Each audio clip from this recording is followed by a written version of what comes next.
Next agenda item is RS24760C3 Healthcare Grant Program. Representative Luker. Thank you, Mr. Chairman, members of the committee. This RS is designed to do two things. One is to collect some additional information about the GAP population as we move towards managed care. Health and Welfare has certain information regarding demographics, but not specifically regarding their medical conditions, whereas the federally qualified health centers and rural health centers are able to collect that information because they see this population. The second part is to provide some additional funding. One of the disadvantages of the current program is that while those clinics do see the GAP population, they don't have a organized way or means of actually doing follow-up and creating a medical home. It's a fee-for-service model that we're trying to get passed. And so this grant, there's two parts. One would be a $400,000 study done by the federally qualified health clinics to collect more information about the population and their medical condition. That would come out of the general fund. Then there's a $5 million grant that would go to that group and rural health clinics to actually deliver services. Some will say, well, that's not enough, but again, it's a start and it's a place that we have money available. The $5 million would come from the Millennial Income Fund from money that will be available, and the $400,000 would come from the general fund. So with that, I would stand for questions.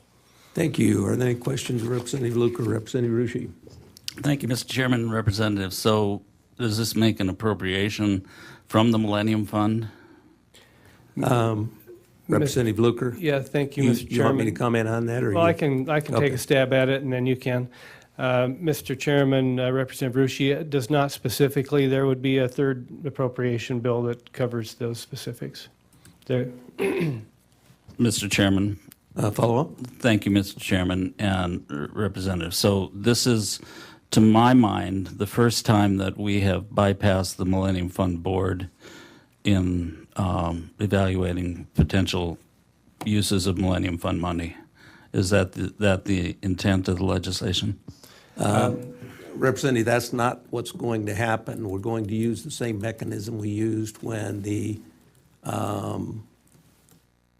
economy went down and we spent the corpus of the Millennium Fund without consulting the Millennium Fund Committee.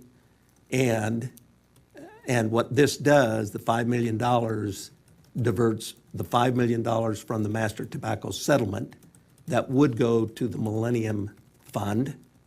It diverts it into the Income Fund to be appropriated by JFAC directly. So it doesn't affect the amount of money next year that the Millennium Income Fund is going to have to disperse to the various projects.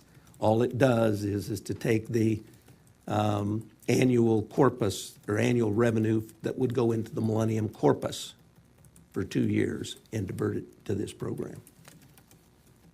Do you understand that? Yeah, I think I do. I think, Mr. Chairman, is this not similar to the bill that was not printed earlier this year?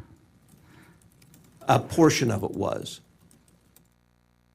which is the direct, which is just bypassing the Millennium Fund with the $5 million and going to the Income Fund, going directly to the Income Fund. Further questions of Representative Luker? Representative Troy? Oh, yay, it works.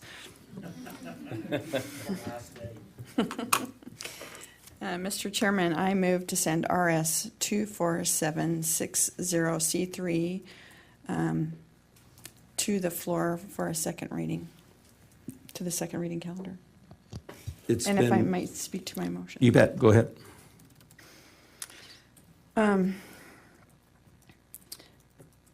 I think what has been so powerful this year and last year is the faces that are part of these folks in the GAP population. And each one of them has a story, and many of them came and shared their story with me in my office or over the phone or by email. And I so appreciate that. This maybe wasn't the direction that we all wanted to go, and I appreciate all the work that's come before.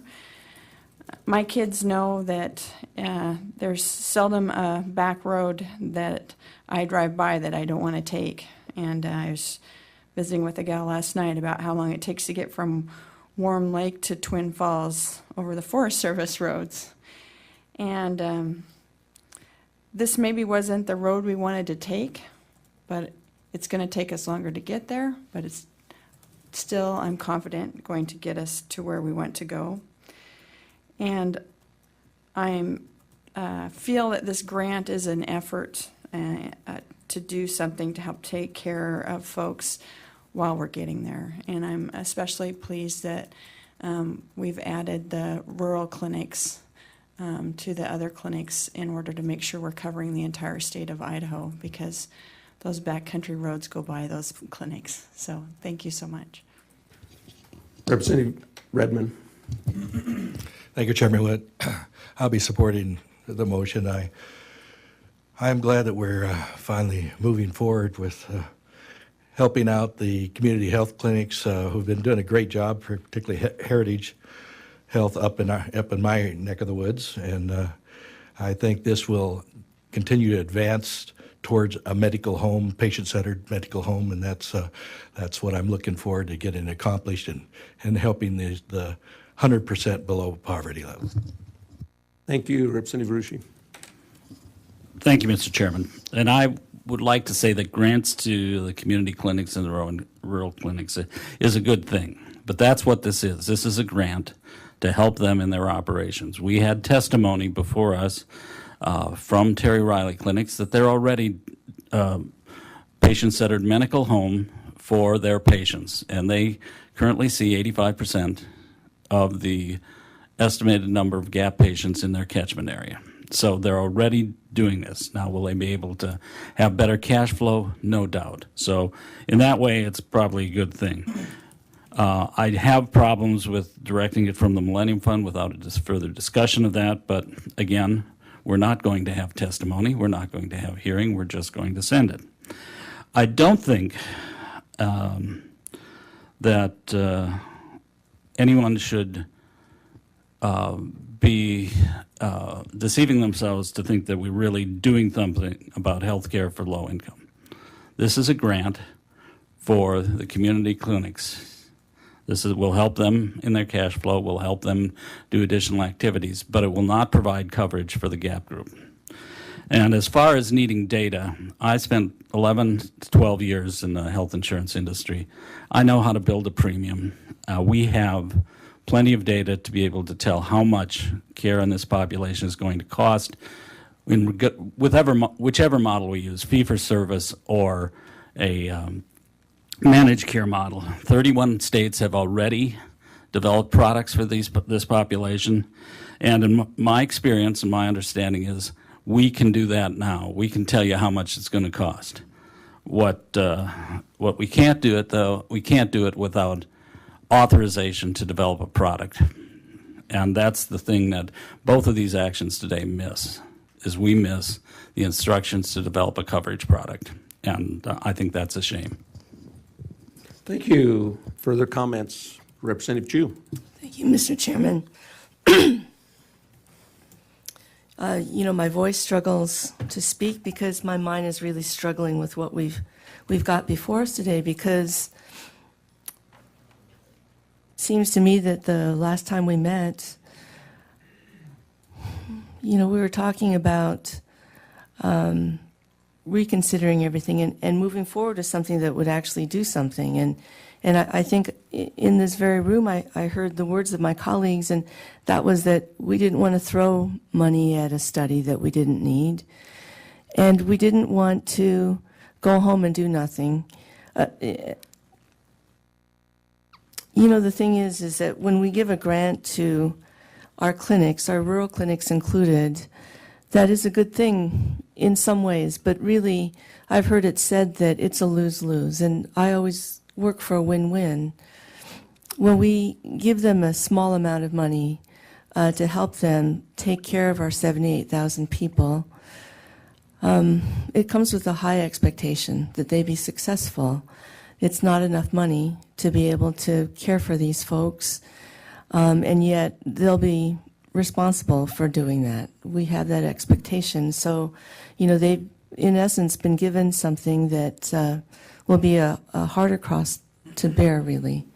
And I'm really sad for today. I would have liked to have seen us to move something forward, to go home with something. And I'm not going to stop moving us that way if we can. I want that discussion. I think it can be done here. I wish we could do something at a general orders and fix this. Last year, we came back for a special session to fix something, and I'm going to be talking about that because this is something we can fix. Thank you. Thank you. Representative Hickson. Thank you, Mr. Chairman. Let me just say a couple words here about this motion and kind of where I'm at in this whole process.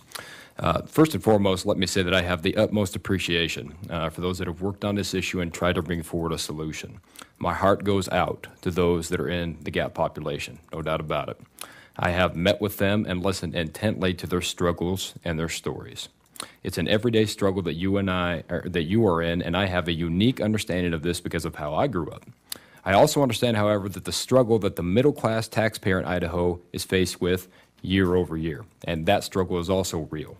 The burden on the middle class right now, as we speak, is getting worse every year with double-digit increases in insurance premiums, along with higher deductibles and copays. This is not an easy decision for me, and I have toiled with it for many nights. For those of you that have followed my service at the state capitol, you have seen the effort I have put forth in trying to put more buying power back in the hands of the everyday Idahoan. I wholeheartedly agree with the status quo in healthcare. Mr. Chairman, is that some campaigning that's going on here? If it is, I really have to object. I think the gentleman is trying to explain his philosophy about why he's going to vote the way he's going to vote here. So, but do be careful, gentlemen. Again, I would caution everybody, okay? It's come Friday, we can go do those kinds of things, but go ahead. Mr. Just Chairman, be careful. No problem. Just a quick comment. I'm not trying to do that. Representative Chu, thank you. Let me get back to what I was saying. It's not an easy decision for me. I have told this night over night. I wholeheartedly agree that the status quo in healthcare needs to change, and I am committed to furthering that effort as your state representative. With the managed care, the SHIP initiative, and more buying power as it relates to healthcare for Idaho citizens. What I will not do, however, is vote to approve another government program that expends more taxpayer money in place of a viable solution.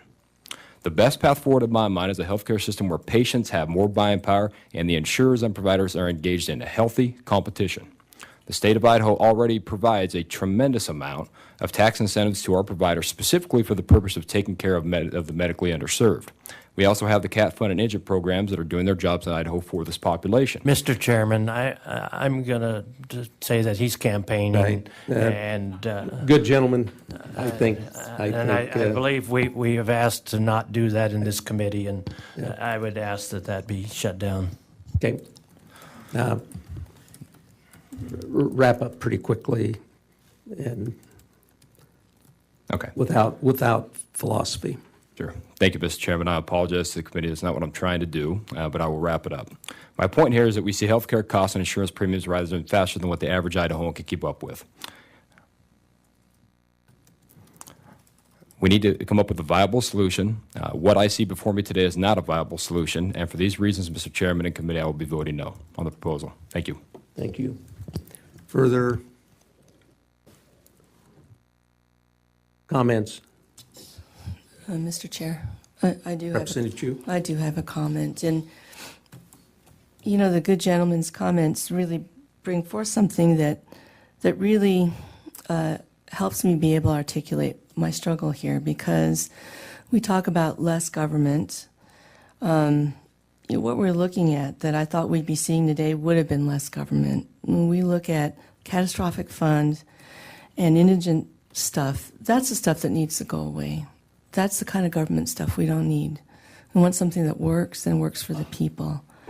That's why I'm going to be voting no on this. Thank you. Further comments?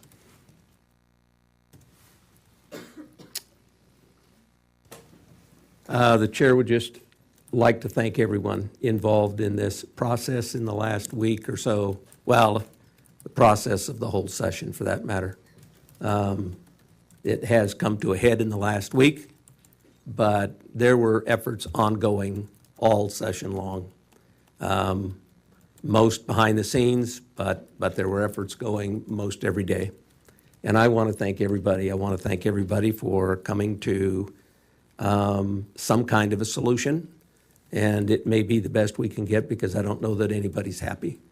And so you either have to have everybody happy or everybody sad or mad or whatever combination of that you're going to have.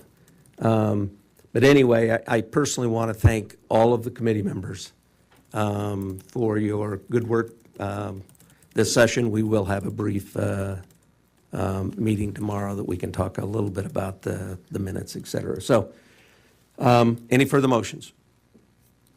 Hearing none, all those in favor of the original motion say aye. Roll call vote. We'll take a roll call vote when the secretary is ready on the original motion.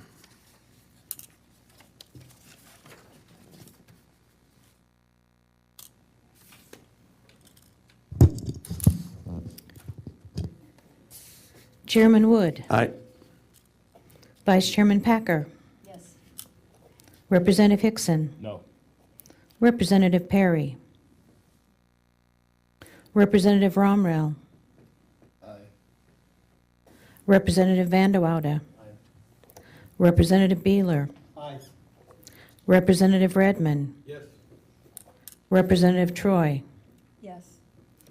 Representative Rushi. No. Representative Chu. No. The motion passes on an 8-3 vote, and RS24760C3 will be introduced and sent directly to the second reading calendar. Committee, unless there is something more that needs to come before the committee, will stand adjourned until 9 o'clock tomorrow morning.